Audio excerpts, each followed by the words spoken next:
Hoy vamos a estudiar filtros en los circuitos rectificadores. El efecto del filtro es disminuir la variación de tensión de la corriente continua pulsante, o sea, que sea más estable. ¿Cómo funcionan los filtros? Su principio de funcionamiento se basa en la capacidad de almacenar energía eléctrica de los componentes reactivos, tanto de las bobinas y capacitores. Los filtros básicos son el capacitivo, el inductivo, el LC, el pi resistivo y el pi inductivo. Nosotros vamos a estudiar el filtro capacitivo. Carga inicial. Como vemos en la imagen, el capacitor se carga desde el instante t sub 0 hasta el valor pico de la señal senoidal. Esto quiere decir que el transformador provee energía al capacitor y también a la carga. Como se ha mencionado, el capacitor se carga al valor pico. Por lo tanto, la tensión en RL es igual a la tensión eficaz por raíz de 2. Descarga del capacitor. Desde el instante del valor máximo de la señal hasta que el valor de la tensión senoidal se iguale a la tensión de carga del capacitor, el capacitor provee energía a la carga. Vemos que la tensión del capacitor cada vez es menor. Carga del capacitor. A partir del tiempo que la tensión de la señal senoidal supera la tensión de carga del capacitor, el transformador nuevamente provee energía al capacitor para que se cargue y a la resistencia de carga.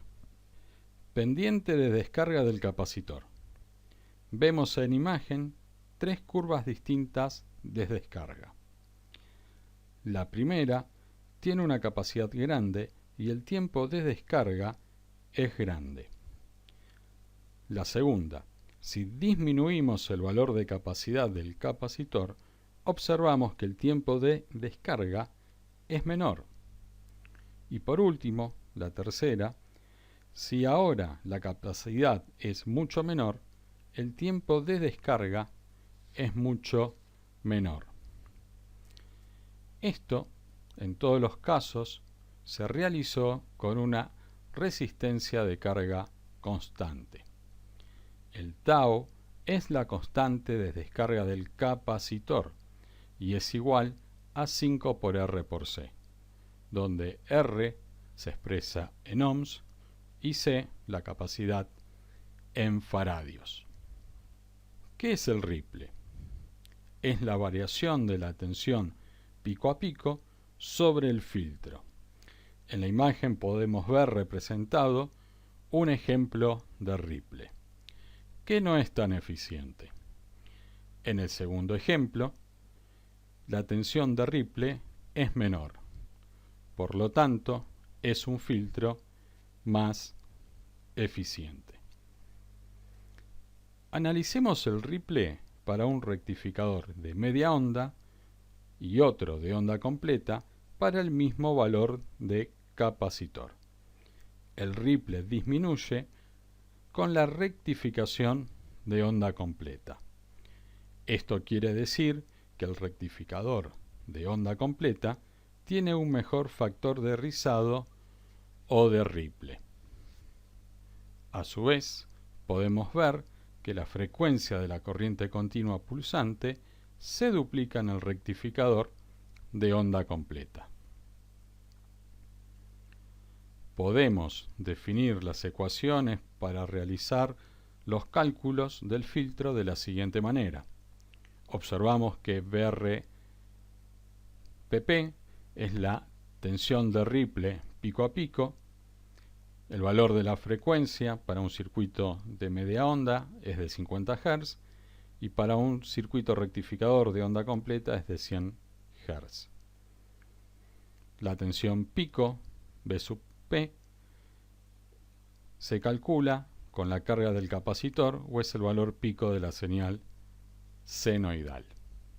En resumen, el rectificador de onda completa tiene menor pendiente, tiene un menor factor de ripple. Eso es bueno.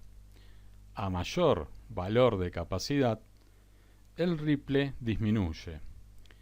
Pero ojo, en la gráfica podemos observar la corriente en función del tiempo. El primer pico que se produce es el de la carga del capacitor. Cuanto mayor valor de capacidad tenga, un mayor pico de corriente se producirá. A este pico se lo llama corriente de pico no repetitiva y es uno de los parámetros del diodo. Los picos subsiguientes son los que se producen cuando el transformador entrega energía al capacitor y a la carga por medio del rectificador y se lo denomina corriente de pico repetitiva, que es otro de los parámetros del diodo.